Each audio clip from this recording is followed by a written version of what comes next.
السلام علیکم ورحمۃ اللہ وبرکاتہ. کیا حال ہے آپ سب کا؟ امید ہے آپ سب لوگ خیریت سے ہوں گے. اللہ تعالیٰ ہم سب کو اپنے حفظ و امان میں رکھے، آمین. آج کی کلاس میں ہم سٹارٹ کریں گے تختی نمبر 3، حروف مقطعات. سب سے پہلے ہم یہ دیکھ لیتے ہیں کہ حروف مقطعات کون سے حروف ہوتے ہیں. حروف مقطعات سے مراد ایسے حروف ہیں جو جن کو قرآن پاک میں علیحدہ علیحدہ کر کے پڑھا جاتا ہے، اور یہ قرآن کی 29 سورتوں کے شروع میں آتے ہیں. اب ہم تختی سٹارٹ کرتے ہیں. اعوذ باللہ من الشیطان الرجیم، بسم اللہ الرحمن الرحیم. الف لام میم. لام کے اوپر مد آ رہی ہے، اس لیے ہم اس کو 5 سے 6 الف کے برابر لمبا کریں گے، اور اس مد کو بڑی مد کہتے ہیں. اس کی مقدار ہوتی ہے 5 سے 6 الف کے برابر، یعنی ہم اس کو 5 سے 6 الف کے برابر لمبا کرتے ہیں. لام میم کے ساتھ مل رہا ہے شد کے ذریعے، اور میم پر غنہ ہوگا. اور غنہ کسے کہتے ہیں؟ ناک میں آواز لمبی کرنے کو غنہ کہتے ہیں، اور غنہ کی مقدار ہوتی ہے 1 الف کے برابر، یعنی ہم اس کو 1 الف کے برابر لمبا کرتے ہیں. الف لام میم. اگلا حرف ہے الف لام میم صاد. دوبارہ یہاں پہ لام میم کے ساتھ مل رہا ہے شد کے ذریعے، اور میم پر غنہ ہو رہا ہے. صاد موٹے حروف میں سے ہے. الف لام میم صاد. اگلا حرف ہے الف لام را.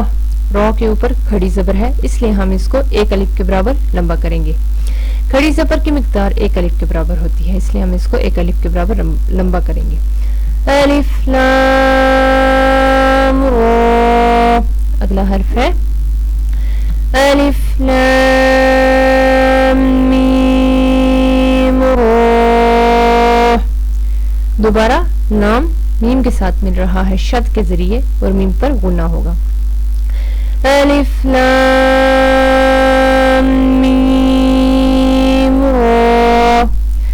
اگلا حرف ہے ہمارے پاس کاف ہا یا عین صاد. کاف ہا یا عین صاد. اگلا حرف ہے طه. طه. اگلا حرف ہے طاسیم میم. طاسیم میم. اگلا حرف ہے طاسین. طاسین. اگلا حرف ہے یاسین. یاسین.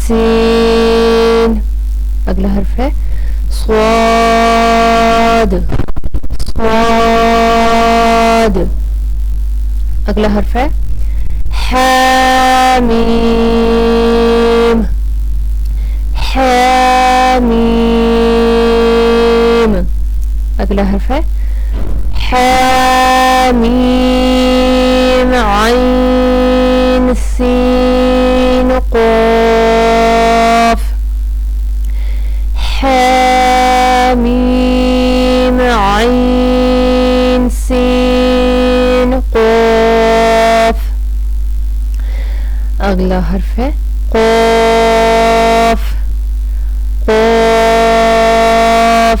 اگلا حرف ہے نون. نون. آج کی کلاس میں ہم نے تختی نمبر 3 ریڈ کی. انشاءاللہ ہم اپنی نیکسٹ کلاس میں تختی نمبر 4 ریڈ کریں گے. تب تک کے لیے اللہ حافظ. السلام علیکم ورحمۃ اللہ وبرکاتہ.